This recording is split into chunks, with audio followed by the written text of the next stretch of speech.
Hello, everybody. I hope everybody is doing very good. This is another Saturday here on the February 13th, 2021. Time is flying by, and I have my good friend and guest, multiple times guest in this show. How are you doing today, Raul? Hi, Stefan. Hi, everyone. I'm so happy to be today, this warm and sunny day with you. And with, of course, with all your followers. Exactly. So, yeah, it is a little chilly here in Saltillo, Monterrey, and of course in the south of the US, but it's also a good day to be watching some content, to be producing some content. And it's always a good day to talk about technology and what is happening in the industry and what is happening with the implementation of technology. So that's what we are about here on this channel. It's really been incredible year. This is now the 25th session already, right? So you can, it adds up to do something regularly. And as always, we want to do a little bit in the back and the past, right? Now, I think with what happened in March last year, we have a really good, let's say, starting point to talk about the last 12 months. And then let's see where we are today, what is happening right now, and then a little bit into the future, 2 to 3 years. I think it's a good time frame. You're very knowledgeable. You have, of course, your own companies. You have your education company, which is a little bit more forward-looking, and you can look at the trend that's going to happen in the next 2 to 3 years. And that's really some of the stuff that I wanted to ask you today. And of course, it's going to be a discussion, not only a question and answer thing, but also a discussion. So let's jump right into it. My first point that I wanted to look at is we're now almost 1 year into this thing, right? And I really remember how everybody was saying that this is going to accelerate the digital adoption, the digital industry, that everything is going to the cloud. And here we are. What do you think? Has the industry really accelerated the development to smart factory, or are we still stuck in the first gear? Yes and no. Of course, there are some benefits that looks like that we got through this pandemic. There is a lot of cloud applications, some processes that because of the pandemic, we need to put it there just in the cloud. Floor level, I'm not sure. I mean, we probably are aware that we need to do something. It's too short. I mean, time, these past 12 months, it's too short to actually implement something new. Okay. Looks like we are now aware that digital transformation or Industry 4.0 is something that really can get us to a different level of improvement.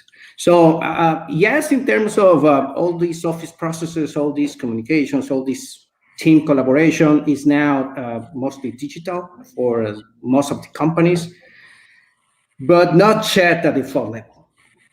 Okay, very good. I totally agree. I think the awareness has increased dramatically.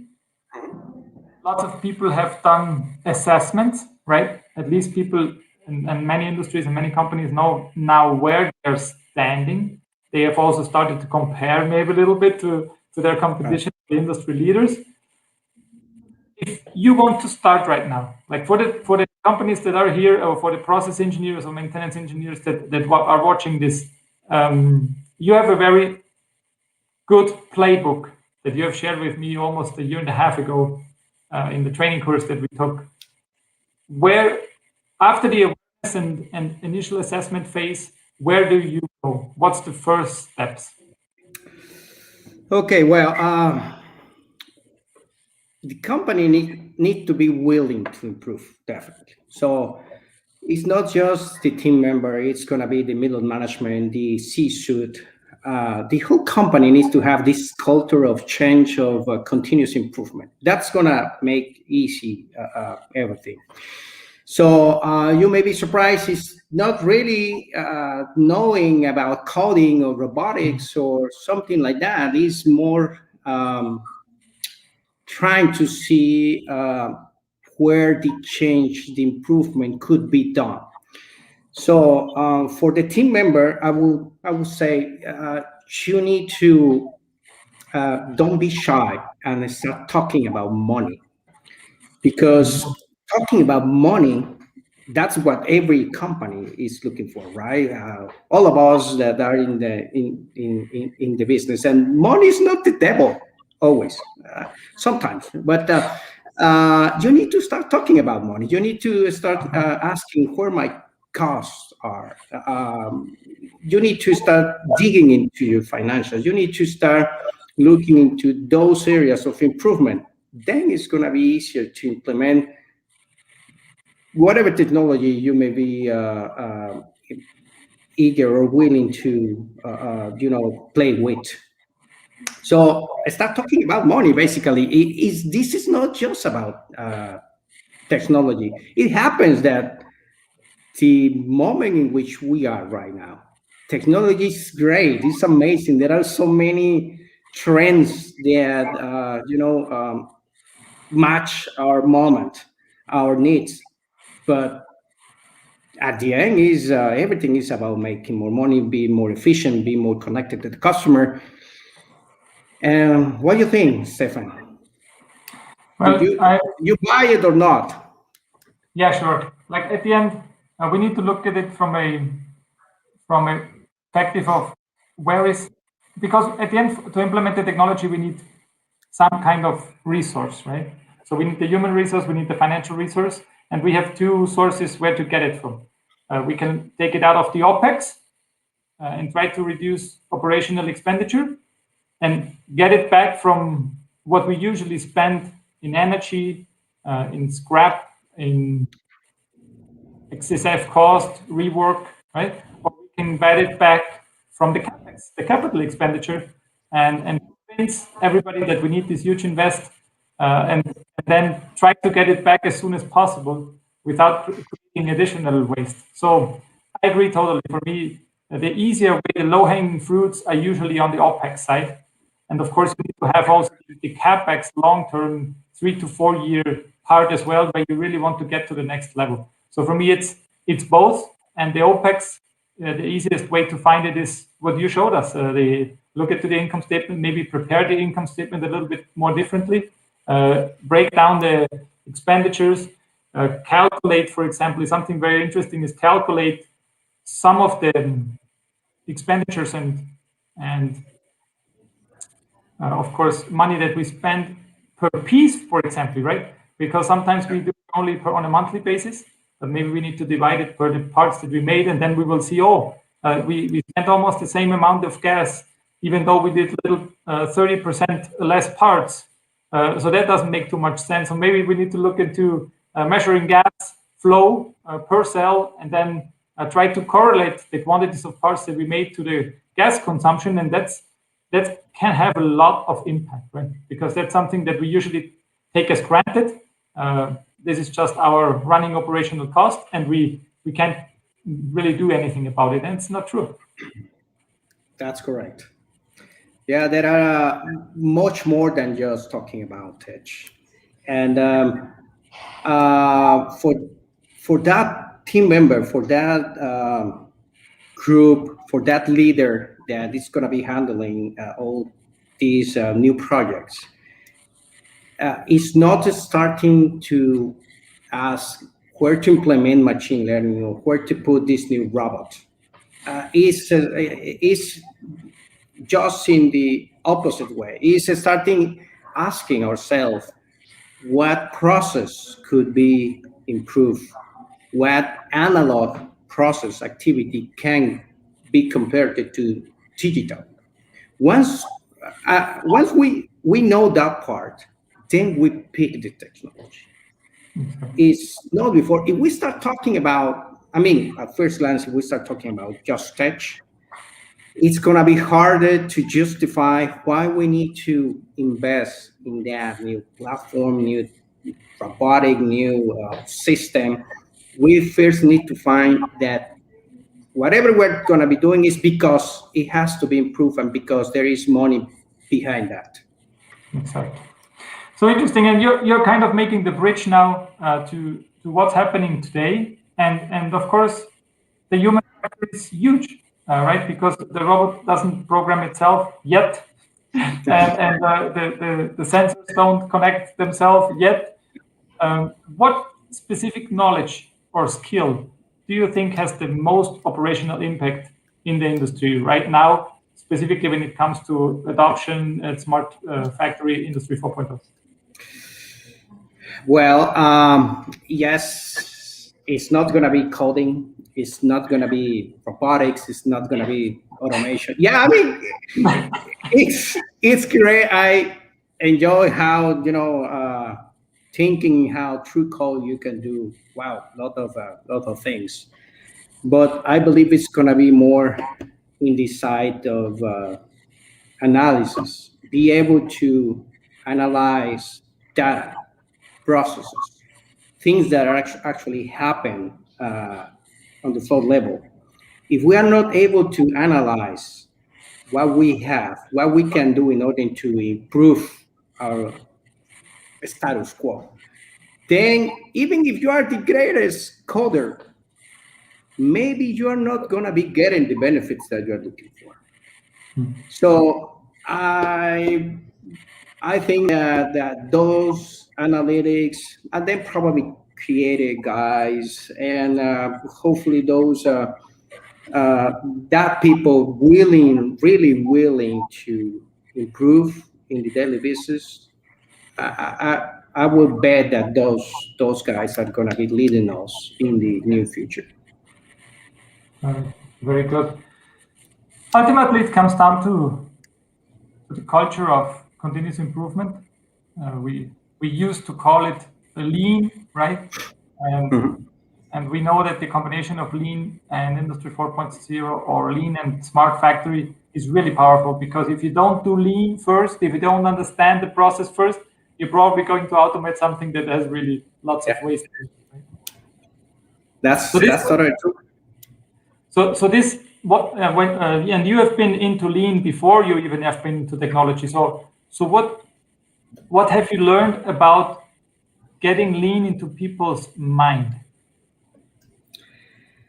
Uh, I mean, just thinking about how lean has impacted our industry for the past years. It means get rid of whatever is not in the uh, value chain. It's gonna be about the same in our mindset.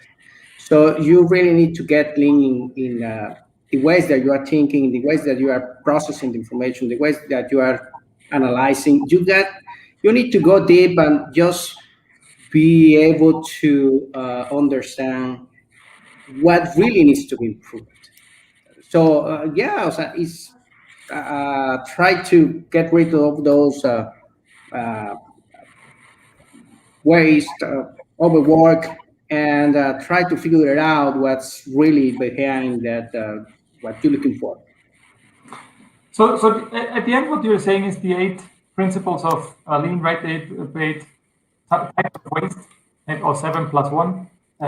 This is really be very communicative and outspoken about those and explain it every day, because at the end, if we don't lay this base layer of lean, then we're going to have a lot of waste in the code, and then we're going to have a lot of waste in the infrastructure, and then we're going to have a lot of waste in the dashboards, right? And it's really true. So we need to be very customer centric. We need to understand what adds value to the product, and then we can really have this double double hit of getting leaner and also increasing the digitization of the processes.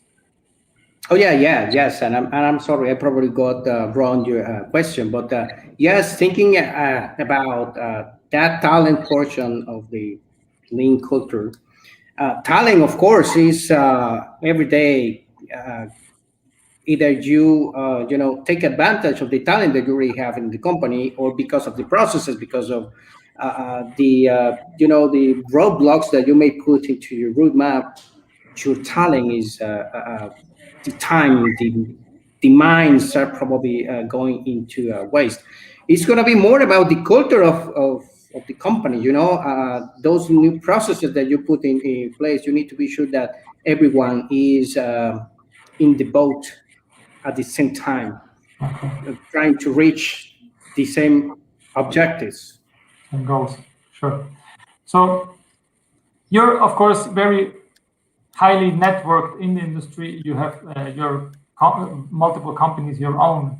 And I'm sure that your phone in May 2020 wasn't ringing that often and is ringing way more often now. So what customer, the medium-sized and fairly big-size companies looking right now when it comes to smart factory industry 4.0? In terms of technology, most of us are thinking in cloud, machine learning, Internet of Things. That's the first thing or the first topic that comes into our customers' mind. I gotta do this. I wanna play with that touch. But most of them, or at least, let me see, the last three that we have been talking with, they are talking about touch, but they are still in the spotting where to apply this. So that's why I was sharing with you a few moments ago. It's not about the touch. It's about where this touch is gonna be making the most benefit. Okay. So those are like the sexy topics in digital transformation or industry 4.0, the machine learning, intelligence applied to the manufacturing floor. Wow, I mean, that sounds amazing. Be able to control everything in an autonomous way. But our advice for them is the same always. Before we figure it out, what tech platform you are going to be implementing, we need to figure out where your money is. We need to figure out, we can go easy, baby steps, trying to get first efficiency in your operation. Then we're going to be looking, just as I said, cost, expenditures, right there, because it's going to be easier to implement projects there. It's going to be easy to deliver benefits right away. I'm saving you money. You are saving money for your company. So most of them are there. Most of the companies in, at least in Mexico, that we have been talking with, probably some of our customers in US, mainly the mid-sized company, are in the same spot. Okay. They are now eager or willing to do something. They are kind of lost in where to start. I agree. But is it really now a trend, or is it because they think they're falling behind? And we talked about it exactly a year ago, right? We said the same thing. We said that there is this intention, but really it's tough for companies to get the foot in the ground.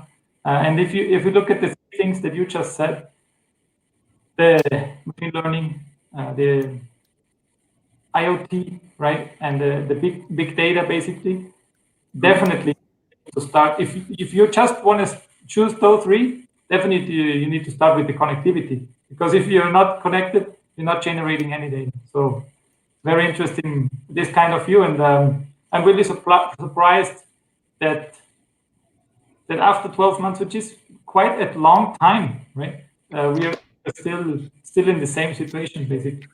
Yeah, you know what? It may be a slight difference comparing what we have before the pandemic, because before the pandemic, looks like customers market were more into several different things, robotics, vision, several different things. After pandemic, looks like the average customers are looking into trying to control what they have on the floor. So yes, they are thinking in machine learning because they want to now handle something that is happening on on the floor, and they want to handle it remotely. But before going to machine learning, we still need to do this IO thing. Start gathering data, start building these big data, no, and then be able to analyze and play with the algorithms, and finally get into the machine learning. So yeah, it looks like more companies are in the need of trying to visualize, control, analyze what they are doing at the full level.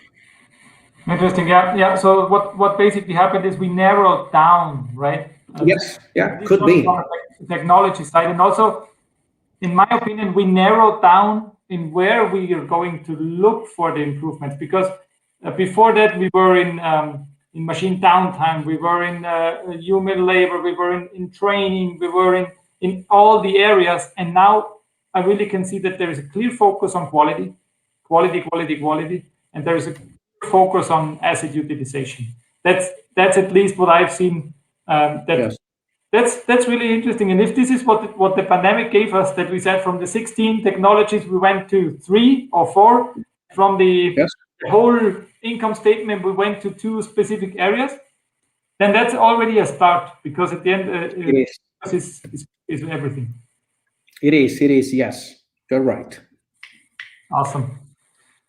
So let's look a little bit into the future. We are now in the third of our talk, and you have very good vision, because you have a company that dedicates herself on training the next generation of engineers, managers, industry experts.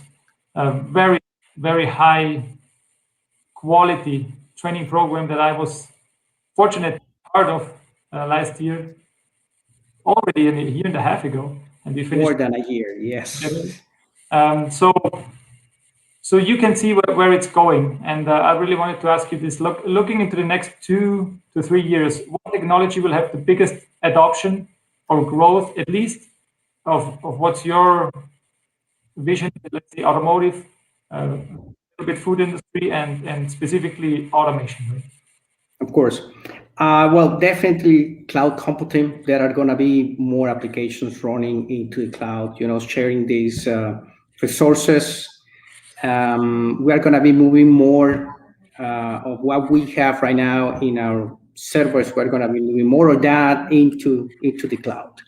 Then the IoT plus big data is something that is going to come in a more powerful way, because the customers and the market is willing or eager to do more data analytics.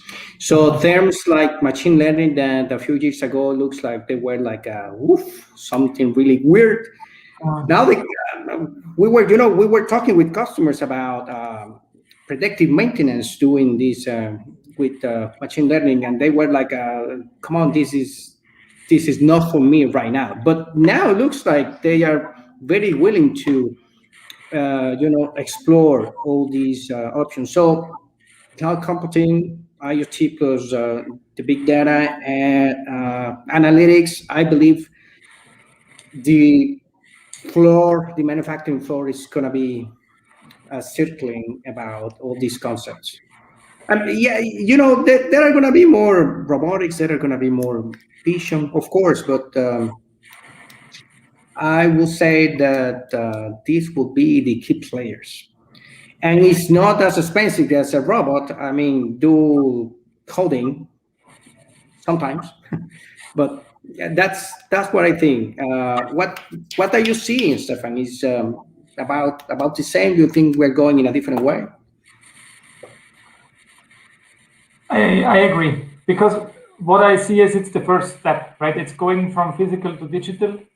So you need to gather this information to be able then later, as you said, do something with this information, and then ultimately go back into the physical world and do the adjustments with servo motors or whatever you're using to adjust your process. So I do think that we will have the acceleration of all the technologies that are heavily supportive of the first digital step, or Industry 4.0 step, which is physical to digital, right? We need to have the the correct data. We need to have live data.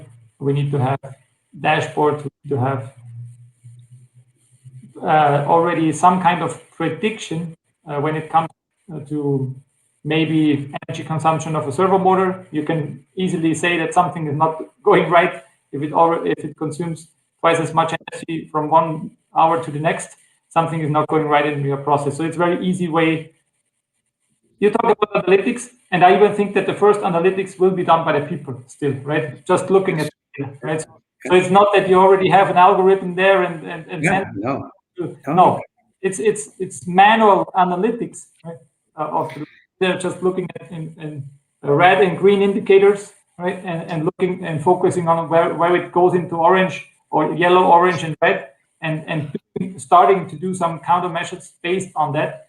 This is basically the first step of analytics when you go from physical to digital, and then depending on how advanced the company is and how fast they can get over the step of getting out of the day-to-day issues and breakdowns, they can then spend more time on the digital to digital loop, which is basically doing something with this information.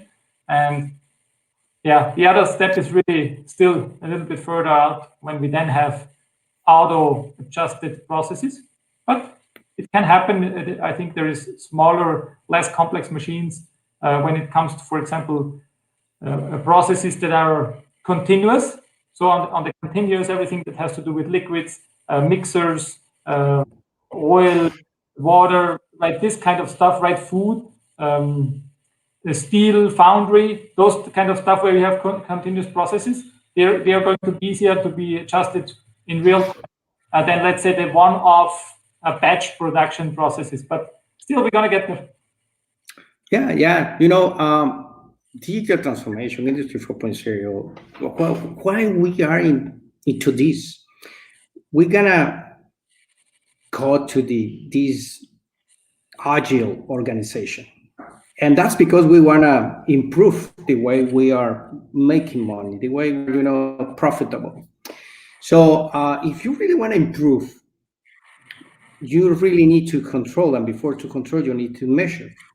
So for me, it makes sense that if you don't have in place these data acquisition system platforms, IoT, big data, if you don't have in place this way to analyze data, it's gonna be so hard. I mean, it's gonna be painful.